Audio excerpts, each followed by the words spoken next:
যার জন্যে তোমাদের সকলকে আজ রাজসভায় হাজির হতে বলেছি। সবাই আর হাজির হয়েছে কই মহারাজ? গোপাল তো আজও গড় হাজির। গোপাল তার শ্যালকের বিয়ের ভোজ খেতে শ্বশুর বাড়ি গেছে। উমা, গোপালের কি ভাগ্য, নিত্য রোজ খেয়ে বেড়ায় ভোজ। এসব কথা ছেড়ে আসল কথা এবার আসা যাক। সামনেই তো কালী পুজো। হ্যাঁ মহারাজ, হাতে আছে মাত্র 7টা দিন। অন্যান্য বারের মতো এবারেও জাঁকজমক করে পুজো হবে তো? অবশ্যই হবে। জাঁক জমক করে পুজোর সাথে নরনারায়ণ সেবাও হবে। পুজোর রাতে কৃষ্ণনগরের সকল প্রজারা ভোগের প্রসাদও পাবে। খরচের ব্যাপারটা ভেবে দেখেছেন তো? নিশ্চয়ই ভেবে দেখেছি। আর গোপালের বুদ্ধিমতো প্রতি মাসে রাজকোষে কিছু কিছু করে টাকা জমিয়েও রেখেছি।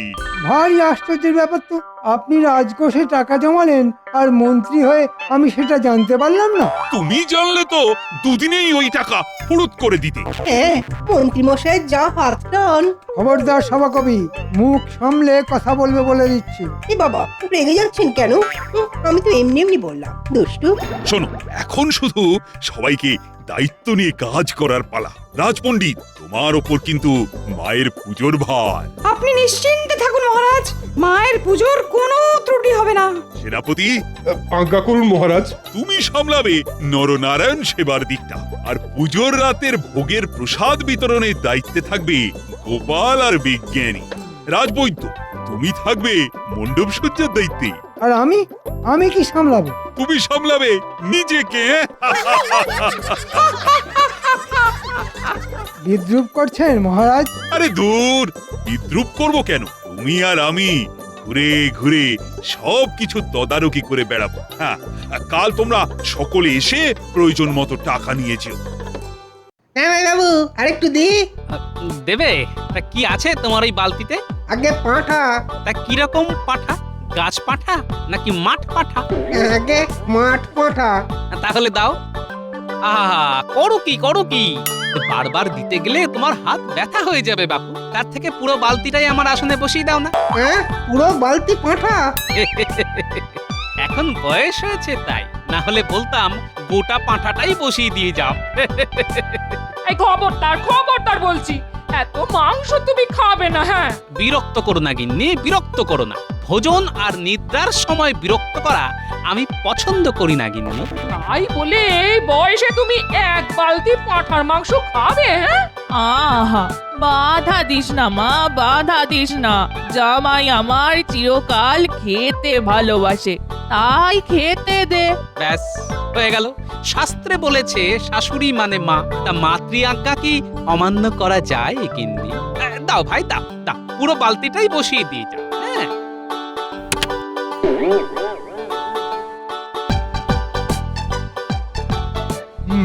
খাও জামাইবাবু, খাও, পেট ভরে খাও। তোমার একমাত্র শ্যালকের বিয়ে বলে কথা। খাও।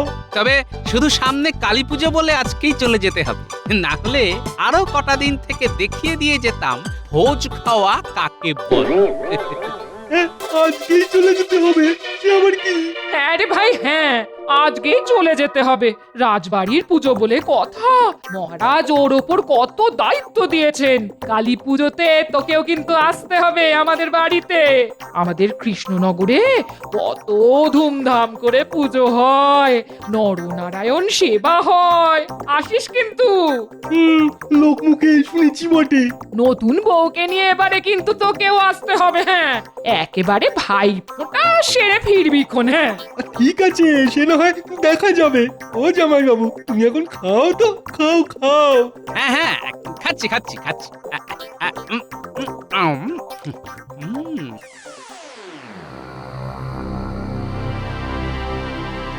খবর পাঠানো সত্ত্বেও বেটার ছেলেদের এখনো দেখা নেই। এসে গেছি মন্ত্রী মশাই। এত দেরি করলি কেন? হ্যাঁ, দিন সব লাট সাহেব বনে যাচ্ছিস না? লাট সাহেব কি খুব বড় কোনো সাহেব? হ্যাঁ, খুব বড় সাহেব। তাহলে নিশ্চয়ই তার খুব দাম। দাম তো বটেই। কি মজা! কাপড় লাট হয়ে গেলে তার দাম কমে যায়, আর সাহেব লাট হয়ে গেলে তার দাম বেড়ে যায়। কি মজা, তাই না? আচ্ছা, এসে স্টক প্রক্রি করে যাবি নাকি কাজের কথা কিছু শুনবি? হ্যাঁ হ্যাঁ, সে তো শুনবই। কিরে ঘটা, শুনবি না? হ্যাঁ হ্যাঁ হ্যাঁ, শুনবই তো। এবারে কাজটা কিন্তু খুব কঠিন, আচ্ছা, আজ অব্দি কোন সোজা কাজটা আপনি আমাদের দিয়েছেন শুনি? কিন্তু এই কাজটা আগের সব কাজের থেকে আলাদা। করতে পারলে কিন্তু মোটা বকশিস পাবি। এ তো আপনি বরাবরই বলেন, কিন্তু কাজ হয়ে গেলে আমাদের কপালে জোটে লবডঙ্কা। হ্যাঁ? না না, এবারে আর সেসব কিছু হবে না। কাজ করবি, হাতে হাতে পয়সা পাবি। ঠিক আছে, বলুন বলুন, কি করতে হবে বলুন। বাবা, এ তো খুব ঝঞ্ঝাটের কাজ। ঝঞ্ঝাট তো বটে, তবে কষ্ট না করলে কে আর কেষ্ট পায় বল। যা যা, বাজে কথা না বাড়িয়ে আজ রাতের মধ্যে এই কাজটা সেরে ফেল দেখি।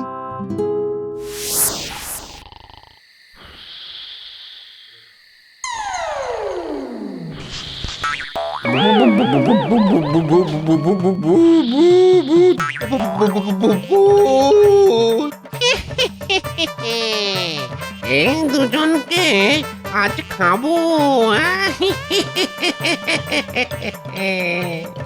আরে বটকে, রক্ত শুষে খাবো।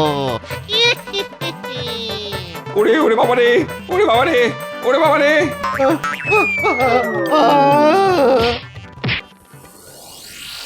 এদের পকেটগুলো হাতরে দেখ, চাবিটা কোথায় রেখেছে। এই তো চাবি। চল তাড়াতাড়ি কোষাগারের দরজা খুলে কাজটা সেরে ফেলি।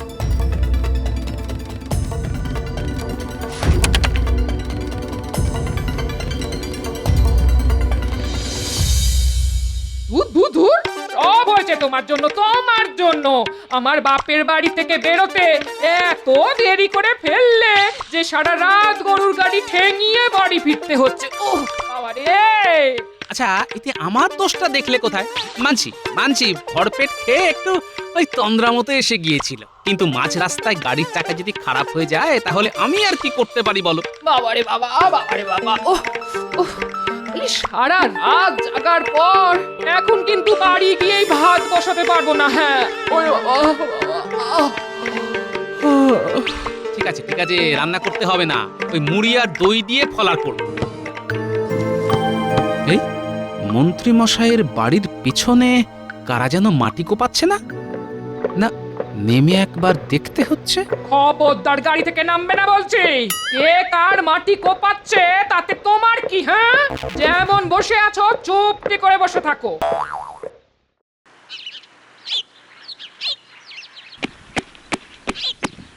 মহারাজ মহারাজ মহারাজ মহারাজ, সর্বনাশ হয়ে গেছে মহারাজ, সর্বনাশ হয়ে গেছে। কি হয়েছে? রোজকার মতো আজ সকালে কোষাগারের সামনে টহল দিতে গিয়ে দেখি কোষাগারের দরজা খোলা, আর গত রাতে রক্ষীরা কোষাগারের দরজার সামনে অজ্ঞান হয়ে পড়ে আছে। সে কি? চলো তো দেখি। দেখুন মহারাজ, দেখুন। যাও, শিগগিরই জল এনে এদের চোখে মুখে ছেটাও।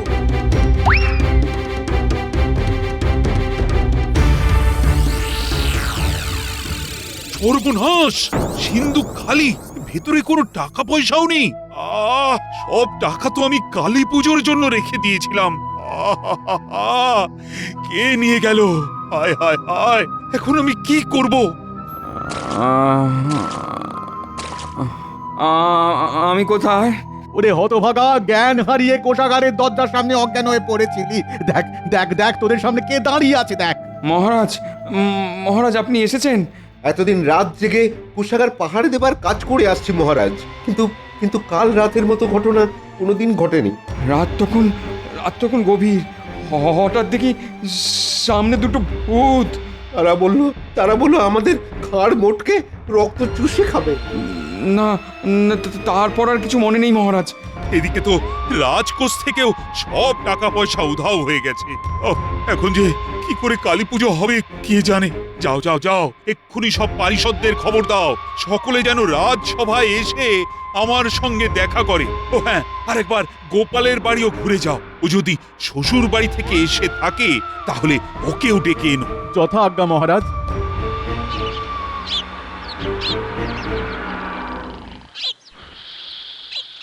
গোপাল দাদা, ও গোপাল দাদা, গোপাল দাদা, ও গোপাল দাদা, ওঠো ওঠো ওঠো। কে?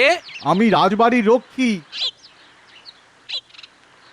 কি ব্যাপার? কাল রাতে ভূত এসে রাজকোষ থেকে সব টাকা পয়সা নিয়ে গেছে গো। মহারাজ, মহারাজ তাই ডাকছেন। তাড়াতাড়ি চলো, এক্ষুনি চলো। সে কি, ভূতের চুরি? ঠিক আছে ঠিক আছে, আমি আসছি। তাহলে সকলে শুনলে তো কাল রাতের ঘটনা। বাবা, কি আশ্চর্যের কথা! ভূত এসে ভয় দেখিয়ে সব টাকা নিয়ে পালিয়ে গেল।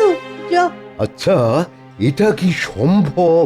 কেন সম্ভব নয়? আমরা তো সকলেই জানি কালী পুজোর আগে এই ধরাধামে ভূতের আগমন হয়। হয়তো সেই রকম কোনো ভূত এসেছিল কাল রাতে। তর্কের খাতিরে যদি মেনেও নেওয়া যায় যে ভূত এসেছিল, ঠিক আছে, কিন্তু তারা টাকা পয়সা চুরি করতে কেন যাবে? হ্যাঁ, ভূতের তো আর টাকা পয়সার দরকার হয় না। আচ্ছা, ভূতে মানুষের ঘাড় মোটকে মেরে দেয় কেন? হয়তো পূর্বজন্মের কোনো আক্রোশ থেকে।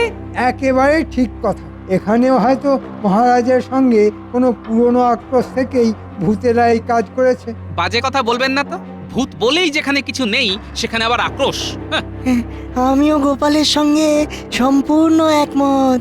ভূত বলে কিচ্ছু হয় না, এই সমস্তই হলো অজ্ঞতা আর কুসংস্কারের ফল। হ্যাঁ, আমি কিন্তু প্রমাণ করে দিতে পারি ভূত আছে। হ্যাঁ, সত্যিই আছে। হ্যাঁ, তুমি প্রমাণ করে দিতে পারবে? পারবো মহারাজ। আমি অনেক দিন ভূত নিয়ে চর্চা করেছি, বহুবার আত্মাকে আহ্বান করে মাটিতে নামিয়ে এনেছি। মন্ত্রী মশাই মনে হচ্ছে চুরি থেকে বিষয়টা ইচ্ছে করেই ভূতের দিকে টেনে নিয়ে যাচ্ছে। তা কোন প্রেতাত্মাকে নামিয়ে এনেছিলেন শুনি? বাবা, তিনি যে সে ব্যক্তি নন, তিনি হলেন আমার নিজের জ্যাঠামশাই। জ্যাঠামশাই? তোমার নিজের জ্যাঠামশাই? হ্যাঁ মহারাজ, তিনি আমার নিজের জ্যাঠামশাই। আমার খুব অল্প বয়সে তিনি মারা গেলেও তার চেহারাটা খুব ভালো করে মনে আছে আমার। তাই নাকি? তা কিরকম দেখতে ছিলেন তিনি? কিরকম বাবা? ওই সকলে যেমন হয়, তবে তবে একটু মোটা সোটা ছিলেন। এই আমার মতো মোটা? না না, তোমার মতো নয়, তোমার মতো নয়। তাহলে কার মতো? ওই অনেকটা কার মতো যেন, হ্যাঁ হ্যাঁ হ্যাঁ, ওই ভোলা ময়রার মতো। তাহলে একবার আহ্বান করে আপনার জ্যাঠার আত্মাকে মাটিতে নামিয়ে আনুন। তখন তার কাছ থেকে জেনে নেওয়া যাবে কালকে চুরিটা কে করেছে, মানুষের না ভূতে। খুব ভালো প্রস্তাব। মন্ত্রী মশাইয়ের জ্যাঠামশাই যখন, তখন নিশ্চয়ই ওই ভালো ভূতই হবেন। আর আমি শুনেছি ভালো ভূতেরা এইসব ব্যাপারে ওই জ্যান্ত মানুষকে সাহায্য করে। হ্যাঁ, ঠিক আছে ঠিক আছে, তাহলে কালী পুজোর আগেই আহ্বান করো তোমার জ্যাঠামশায়ের আত্মাকে। তার সাহায্যে নিশ্চয়ই ধরা পড়বে চোর। কিন্তু মহারাজ, বিদেহী আত্মার আগমনের জন্য একটা ভৌতিক পরিবেশ আর একটা মাধ্যম দরকার হয়। আমাদের রাজ্যের দক্ষিণ দিকের জঙ্গলের মধ্যে একটা বড় বাড়ি আছে। আমার মনে হয় ওর থেকে ভৌতিক পরিবেশ আর কোথাও পাবে না। আর মাধ্যম? চিন্তা করবে না, আমি না হয় মাধ্যম হব। এই, আমরা লুকোলাম। নীলপুটি, ধর দেখি আমাদের।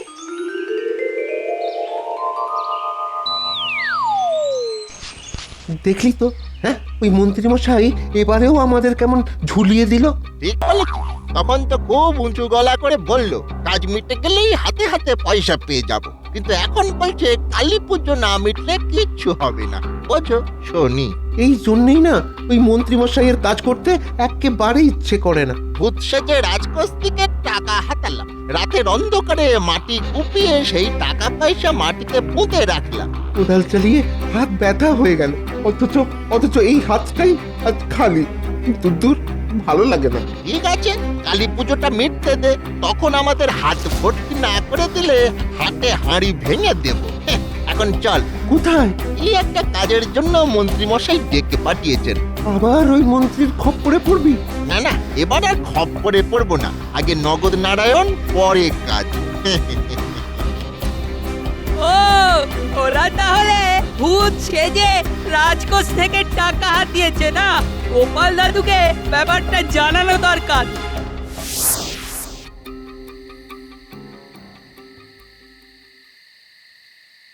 বলিস কি রে গুলটি?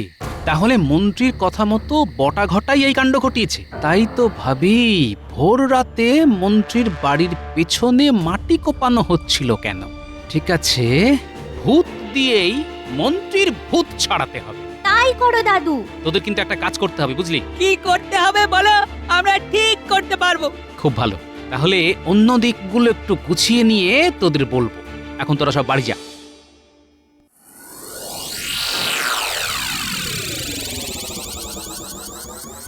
কি গো গোপাল, কিছু কিনবে নাকি? না গো, কিছু কিনতে আসিনি, তোমাকে একটা কথা বলতে এসেছি। বলো বলো। না, এখানে প্রকাশ্যে এমন ভাবে বলা যাবে না, একটু আড়ালে বলতে হবে। চলো তাহলে ওই দোকানের ভিতর গিয়ে বসি। কালই ভূতের ব্যাপারটা মিটিয়ে ফেলতে হবে, এমন ভাবে ব্যাপারটা সাজাবো যাতে সকলের মনে হয় ভূত এসেই টাকা নিয়ে পালিয়ে গেছে। নেপথ্যের আসল ব্যাপারটা কেউ বুঝতেও পারবে না।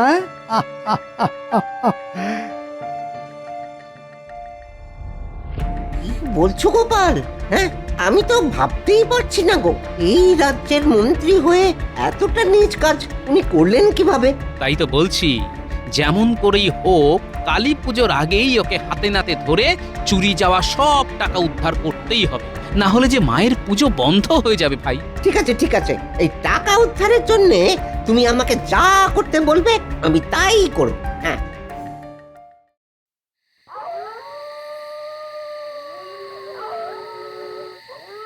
অং হেং ব্রেং কেং কেং ভূতং প্রেতং ব্রহ্মযাত্রী ফট। এসে যাও জ্যাঠামশাই ঝটপট। বাবা, কি মন্তরের ঘটা! ও জ্যাঠামশাই এসে গেছো, এখন বিজ্ঞানীর দেহে ভর করো।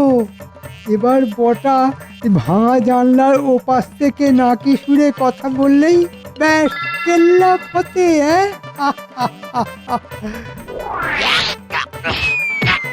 বাবারে বাবারে, ও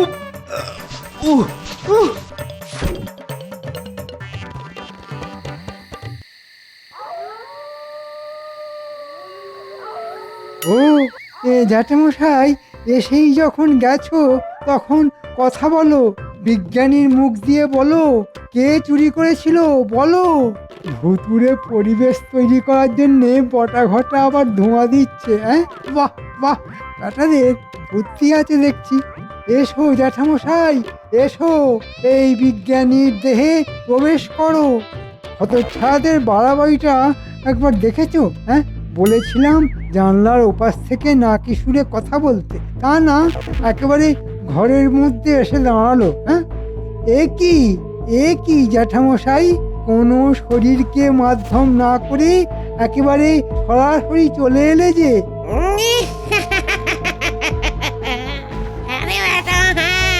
চলে এলাম রে, চলে এলাম।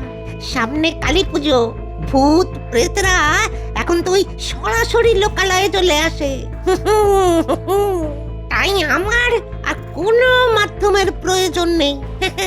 এ তো বড্ড বাড়াবাড়ি করছে, শেষে আবার ফেঁসে না যায়। তা এসেই যখন গেছো তখন বলো রাজকোষ থেকে কে টাকা চুরি করেছে? ভূতেই টাকা চুরি করেছে তো? হ্যাঁ, ভূতেই টাকা চুরি করেছে, তবে তারা ওই আসল ভূত নয়। চুরি করেছে ওই ভূত সেজে আসা দুটো বদমাস। মানে? হ্যাঁ রে হ্যাঁ, তারা তোরই লোক রে শয়তান, বটা আর ঘন্টা। এই এই এসব এসব কি বলছিস বটা? তোকে কি আমি এই সব কথা বলতে বলেছিলাম? এই যে মুখ ফসকে এসব কি বলে ফেললাম? কে বটা? এ তো আমাদের ভোলা ময়রা। ভোলা ময়রা? এবার চিনতে পারছেন? এসব হচ্ছেটা কি? মন্ত্রী মশাই, আমাদের পাতা জালে আপনি যে ধরা পড়ে গেছেন। মিথ্যে কথা, মিথ্যে কথা। এসব আমাকে ফাঁসাবার জন্য করা হচ্ছে। বল বটা বল, সত্যি কথা বল। সত্যি কথা বললে শাস্তি কিন্তু কম হবে। আমাদের কোনো দোষ নেই, যত নষ্টের গোড়াই মন্ত্রী, ওর কথাতেই ভূত সেজে আমরা কোষাগার থেকে ওই টাকা চুরি করেছিলাম।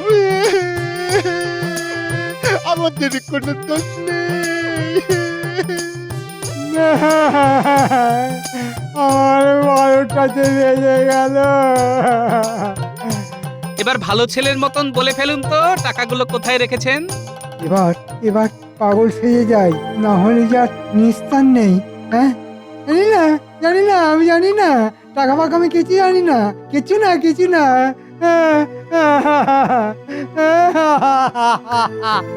জানেন না তো, কিন্তু আমি জানি আপনার বাড়ির পেছন দিকে মাটির তলায় পুঁতে রাখা আছে।